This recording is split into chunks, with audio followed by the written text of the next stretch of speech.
नमस्कार विद्यार्थी मित्रो. मागील तासिकेमध्ये आपण उद्योगाच्या वर्गीकरणाचा अभ्यास पाहत होतो. या उद्योगाच्या वर्गीकरणाचा अभ्यास करत असताना त्यामध्ये आपण कच्च्या मालानुसार आणि भांडवल गुंतवणुकीनुसार उद्योगाच्या वर्गीकरणाचा अभ्यास आपण केला आहोत. आजच्या तासिकेमध्ये आपण उत्पादनावर आधारित उद्योगाच्या वर्गीकरणाचा अभ्यास पाहणार आहोत. म्हणजेच उत्पादनाच्या स्वरूपावरूनच हे उद्योगाचे विविध प्रकार पाडण्यात आलेले आहे आणि त्यानुसारच त्याचे वर्गीकरण करण्यात आलेले आहे. यामध्ये सुरुवातीला मूलभूत व अवजड उद्योग,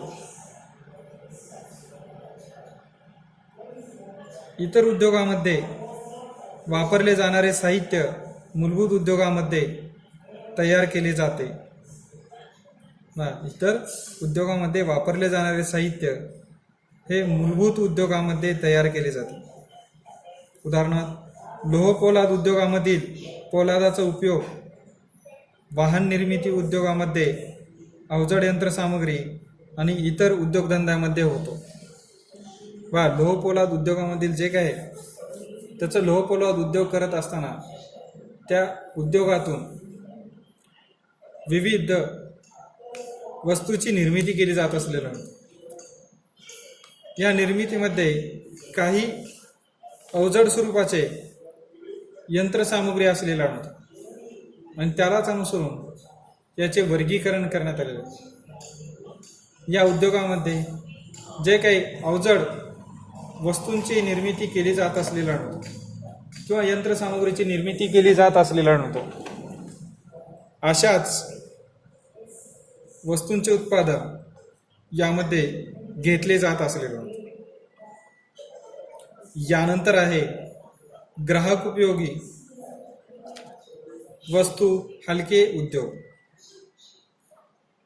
या उद्योगामध्ये तयार झालेला माल हा थेट ग्राहकांच्या वापरासाठी तयार असतो. ग्राहक उपयोगी वस्तू या उद्योगामध्ये ज्या काही वस्तूंची निर्मिती केली जात असलेल्या हे ग्राहकांसाठी उपयोगी आणि आवश्यक असलेला. अशाच स्वरूपातून जे की मानवाच्या दैनंदिन वापरातील वस्तूंचे उत्पादन या उद्योगामध्ये केले जात असलेले.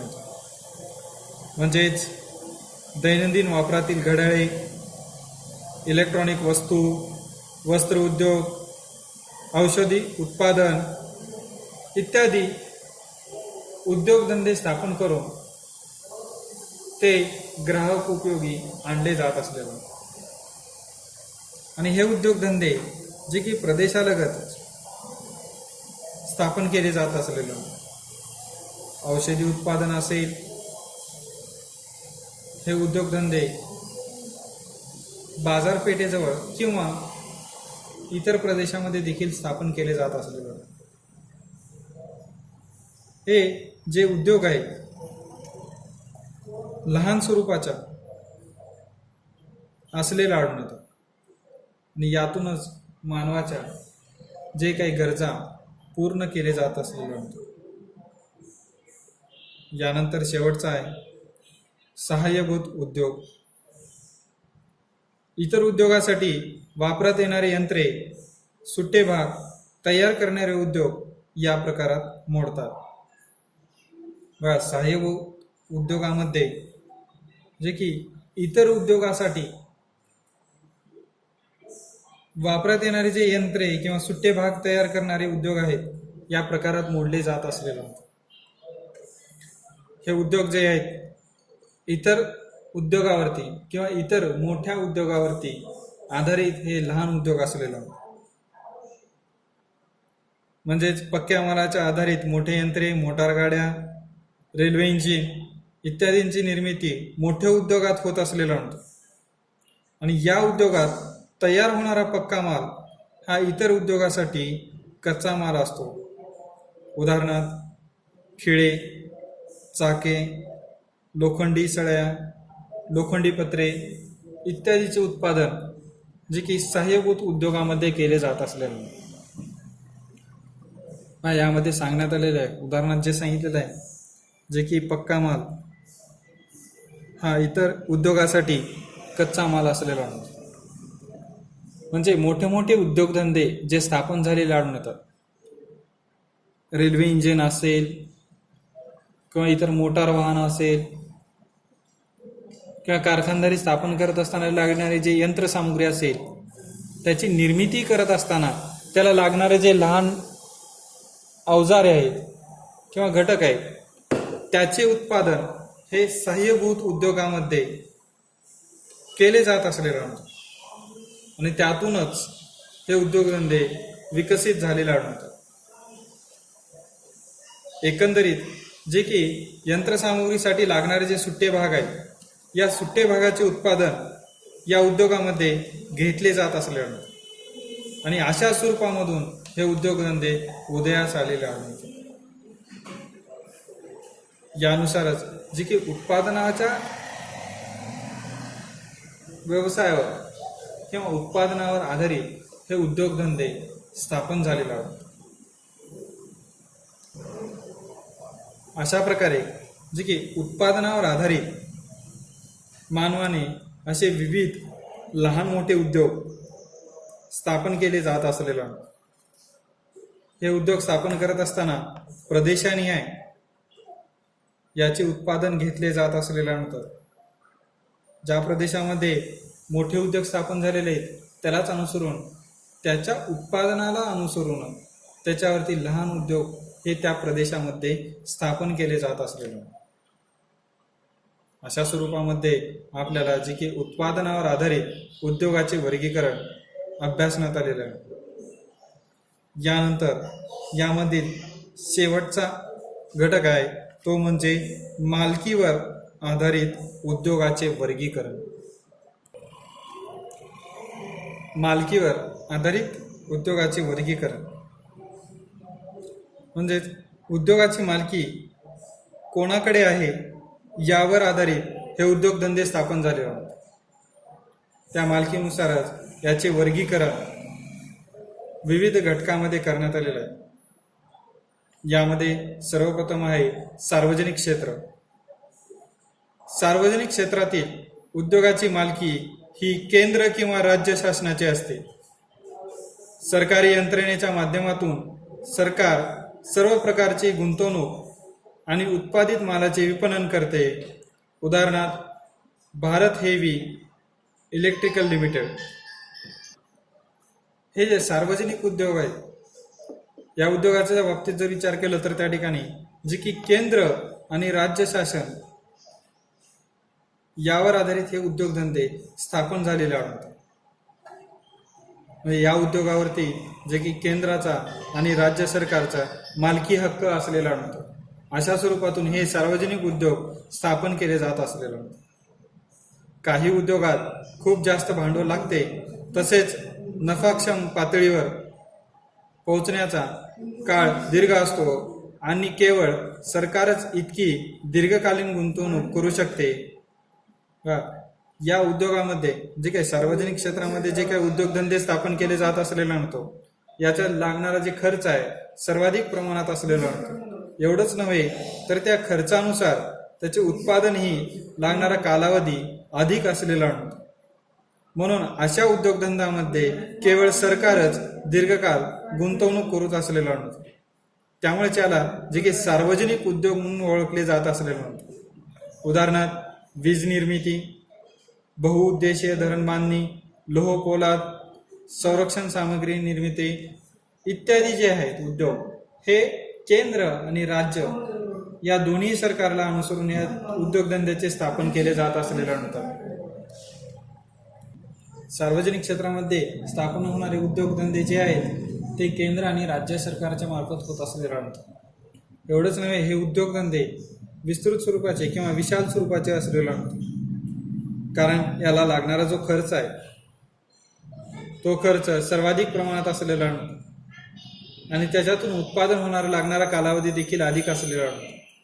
म्हणूनच यामध्ये सरकार गुंतवणूक करत असलेलं आणतं आणि हे गुंतवणूक करूनच त्याच्यातून उत्पादन घेतले जात असलेलं. अशा स्वरूपातून जे की सार्वजनिक क्षेत्र किंवा सार्वजनिक उद्योग आपल्याला जे की मालकीवर आधारित असलेलं आणतं. यानंतर आहे खाजगी क्षेत्र. खाजगी क्षेत्रातील उद्योगाची मालकी ही वैयक्तिकरित्या खाजगी भागीदारीतील किंवा स्वतंत्र स्वरूपात असलेलं आणतं. खाजगी क्षेत्राच्या बाबतीत किंवा खाजगी उद्योग जरी पाहिल्यानंतर त्या ठिकाणी जे की स्वतंत्र स्वरूपामध्ये असलेला आणतो, ज्यामध्ये व्यक्ती हा वैयक्तिकरित्या भांडवल गुंतवणूक करत असलेला आणतो आणि त्याच्यातूनच उत्पादन घेत असलेला आणतो.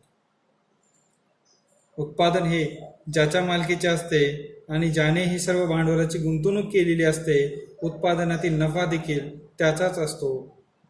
टाटा लोहपोलाद उद्योग हे खाजगी क्षेत्राचे उदाहरण असलेलं आहे. जे काही खाजगी क्षेत्र किंवा खाजगी उद्योग असेल, यामध्ये काय होते, उद्योगाची मालकी हे खाजगी म्हणजे वैयक्तिक एका व्यक्तीकडे असलेलं आहे आणि त्याच्यातून तो विविध स्वरूपाचे उद्योगधंदे स्थापन करत असलेला आणतो आणि त्याच्यातून होणारा जे फायदा असतो तो फायदा देखील त्या व्यक्तीलाच होत असलेला आहे. अशा स्वरूपातून त्या ठिकाणी वेगवेगळे जे की उद्योगधंदे स्थापन करत असताना जे की गुंतवणूकदार आहेत, हे गुंतवणूकदार वेगवेगळे उद्योगधंदे स्थापन करत असलेलं होतं. एकंदरीत ज्या उद्योगाची मालकी ही वैयक्तिकरित्या खाजगी किंवा भागीदारीतील असते, अशा उद्योगांना खाजगी क्षेत्र असे म्हटले जाते. यात एखादी वैयक्तिक गुंतवणूक किंवा भांडवली बाजारातून केलेली सामूहिक गुंतवणूक समाविष्ट असते. नफ्याचे वाटेकरीही हे सर्व गुंतवणूकदार असलेला नव्हते. अशा स्वरूपातून जे की खाजगी उद्योग किंवा खाजगी क्षेत्र उद्योगधंदे स्थापन होत असलेला होतं. उदाहरणार्थ यामध्ये जर पाहायचं असेल तर त्या ठिकाणी सांगितलेलं आहे टाटा लोहपोलाद उद्योग आहे, हे उद्योगधंदे स्थापन केले जात असलेले होतात. याशिवाय जर विचार केला तर त्या काही क्षेत्रामध्ये जर पाहायला गेल्यानंतर जवळचं सांगता येईल, यामध्ये जे की आपल्याला प्रदेशाने पर्यटन स्थळे स्थापन केलेले आढळून साई नंदनवन आहे. म्हणजे प्रत्येक क्षेत्राला अनुसरून किंवा प्रदेशाला अनुसरून हे उद्योगधंदे विविध स्वरूपाचे असलेले राहतात आणि ते खाजगी तत्वावर असलेले राहतात किंवा खाजगी उद्योग असलेले राहतात. यानंतर आहे संयुक्त क्षेत्र.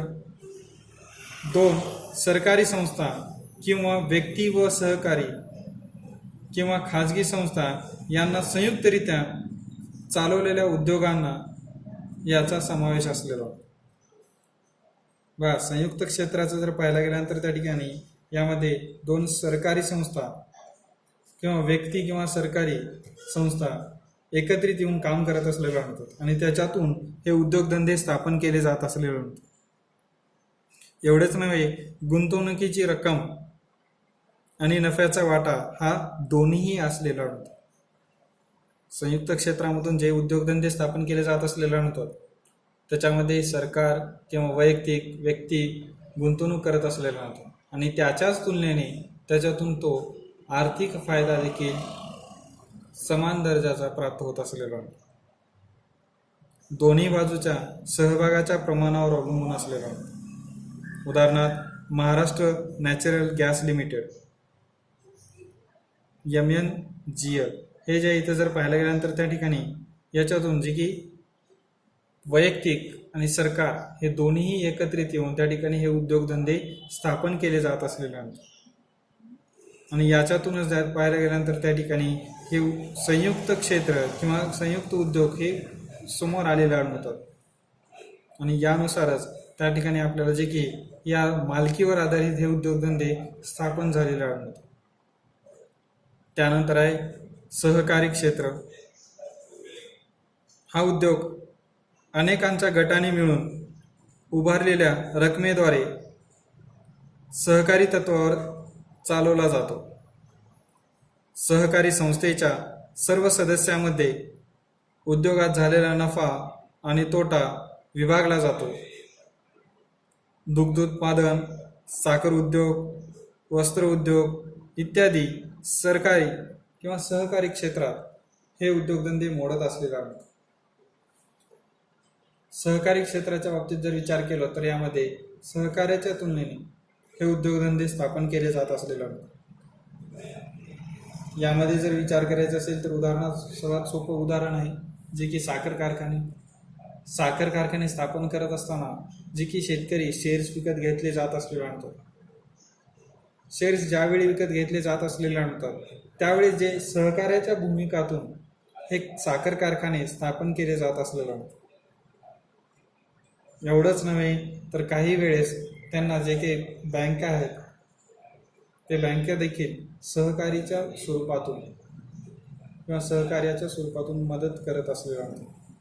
आणि त्याच्याच तुलनेने जे मिळणारं जे उत्पादन आहे किंवा नफा आहे त्याचा वाटाही त्याच स्वरूपाचा असलेला आढळतो.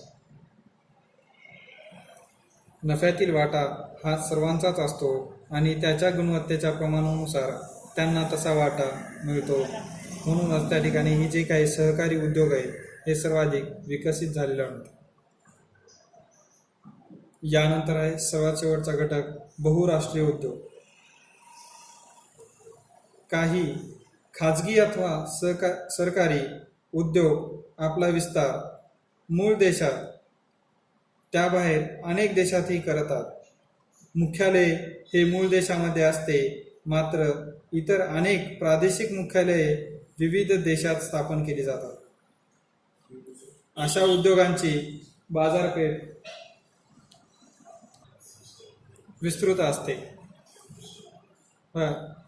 बहुराष्ट्रीय उद्योगाच्या बाबतीत जर विचार केला तर हे उद्योग इतर देशामध्ये त्याचे मुख्य स्थान असलेले आढळतात आणि त्यालाच अनुसरून विविध देशामध्ये याचे काही शाखा स्थापन केले जाते आणि त्याच्यातूनच हे बाजारपेठ विस्तृत स्वरूपाचे झालेले आढळतात. आणि त्यातून उत्पादन करत असताना जे काही आधुनिक आणि यांत्रिक मदतीने हे जे काही मालाचे उत्पादन घेतले जात असलेले आढळतात. व्यवस्थापन उच्च दर्जाचे असते. स्थानिक कच्चा माल जिथे मिळतो तिथे हे उद्योगधंदे स्थापन केले जात असलेले आढळतात.